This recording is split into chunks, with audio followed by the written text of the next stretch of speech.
बिहार जीविका पे आज का हमारे ये दूसरा प्रैक्टिस सेट है और एरिया कोऑर्डिनेटर के लिए प्रैक्टिस सेट देख रहे थे, ठीक है। और दीनदयाल अंत्योदय योजना को हम लोग देख रहे थे, ठीक है। चलिए स्टार्ट करते हैं। पहले है DAYNRLM का पूर्ण रूप क्या है, यानी इसका पूरा नाम क्या है। तो पहला ऑप्शन है डेवलपमेंट अंत्योदय योजना, राष्ट्रीय ग्रामीण आजीविका मिशन। दूसरा है दीनदयाल अंत्योदय योजना, राष्ट्रीय ग्रामीण आजीविका मिशन। और तीसरा है डायनामिक अंत्योदय योजना, राष्ट्रीय क्षेत्रीय आजीविका मिशन। और चौथा है दीनदयाल अंत्योदय योजना, राष्ट्रीय ग्रामीण आजीविका मंत्रालय।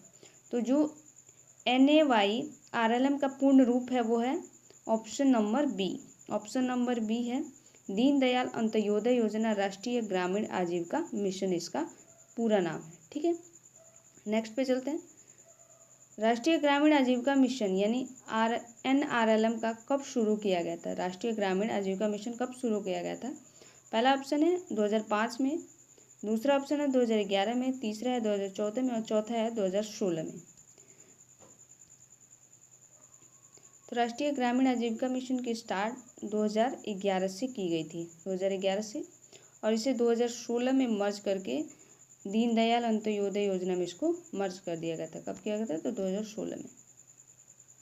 उसके बाद है DAYNRLM का लक्ष्य चरणबद्ध तरीके से कितने ग्रामीण परिवारों को स्वयं सहायता समूह से संगठित करना है।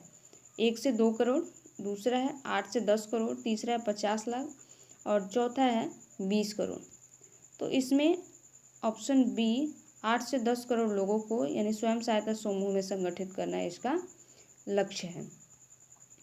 नेक्स्ट है DAYNRLM द्वारा अपनाई गई कौन सी प्रमुख रणनीति इसे पिछली SGSY योजना से अलग करती है। पहला है एक है आवंटन आधारित रणनीति, दूसरा है एक टॉप डाउन दृष्टिकोण, तीसरा है एक मांग संचालित रणनीति और चौथा है one side fits for all model.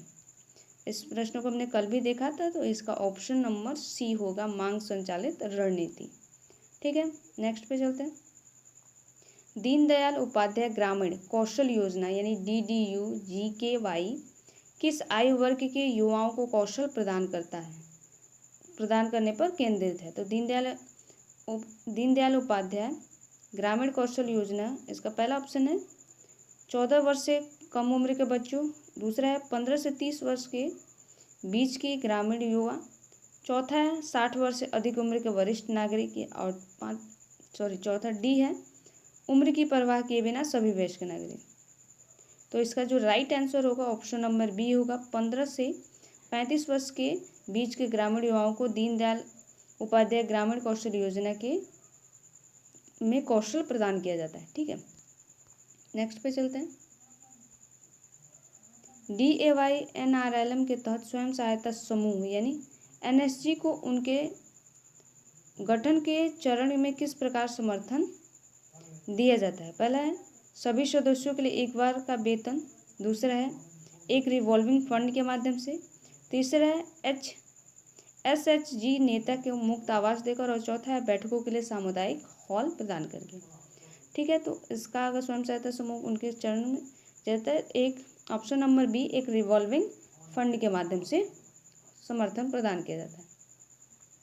अगला प्रश्न है DAYNRLM में नाबार्ड की क्या भूमिका है। नाबार्ड की भूमिका पूछ रहा है। तो इसमें पहला ऑप्शन है SSG के लिए राष्ट्रीय स्तर के प्रशिक्षण कार्यक्रमों को आयोजित करना, बी है महिला SHG के लिए ब्याज सब्वेंशन योजनाओं को लागू करना, तीसरा है मिशन के लिए पूरा बजट प्रदान करना और चौथा है मिशन के लिए गरीब परिवारों की पहचान करना। तो नाबार्ड की इसमें भूमिका ऑप्शन नंबर बी इसका आंसर होगा, महिला SHG के लिए ब्याज सब्वेंशन योजनाओं को लागू करना। अगला प्रश्न है यह मिशन मुख्य रूप से ग्रामीण गरीब परिवारों को में किस जनसांख्यिकीय समूह को सशक्त बनाता है। जो तो इसमें पहला ऑप्शन है पुरुष, बच्चे, महिलाएं और वरिष्ठ नागरिक। तो ये जो योजना है ये महिलाओं को सशक्त बनाने पर केंद्रित है, ठीक है। अगला प्रश्न है DAY NRLM के तहत सामुदायिक निवेश निधि का उद्देश्य क्या है। सामुदायिक निवेश निधि का उद्देश्य क्या है? तो पहला ग्रामीण बुनियादी ढांचे के निर्माण के लिए अनुदान प्रदान करना। दूसरा है आजीविका या आय सृजन गतिविधियों को शुरू करने के लिए स्वयं सहायता समूहों को वित्तीय सहायता प्रदान करना। तीसरा है मिशन के प्रशासनिक खर्चों का भुगतान करना। और चौथा है स्वयं सहायता समूहों के व्यक्तिगत सदस्यों को ऋण प्रदान करना। तो इसका जो सामुदायिक निवेश निधि, इसका उद्देश्य क्या है, पर्पज क्या है? तो ऑप्शन नंबर बी होगा, आजीविका सृजन या आय सृजन गतिविधियों को शुरू करने के लिए स्वयं सहायता समूहों को वित्तीय सहायता प्रदान करना। और आज का ही हमारा लास्ट प्रश्न है, DAY NRLM के लाभार्थियों की पहचान किस विधि का उपयोग करके की जाती है? यानी जो लाभार्थी होते हैं उसकी पहचान किस विधि के माध्यम से की जाती है? पहला ऑप्शन है गरीबी रेखा से नीचे यानी BPL सूची के द्वारा, एक लॉटरी प्रणाली के द्वारा, और तीसरा है पार्टिसिपेटरी आइडेंटिफिकेशन ऑफ पुअर यानी PIP के द्वारा, या परिवारों द्वारा स्वघोषणा के माध्यम से। तो जो इसके लाभार्थियों की पहचान होती है वो ऑप्शन नंबर सी होगा, पार्टिसिपेटरी आइडेंटिफिकेशन ऑफ पुअर। बहुत लोग क्या करेंगे, गरीबी रेखा से नीचे BPL सूची को इसमें ऐड कर देंगे कि ऑप्शन नंबर ए सही हो, लेकिन ये गलत है। ऑप्शन नंबर सी इसका राइट आंसर है।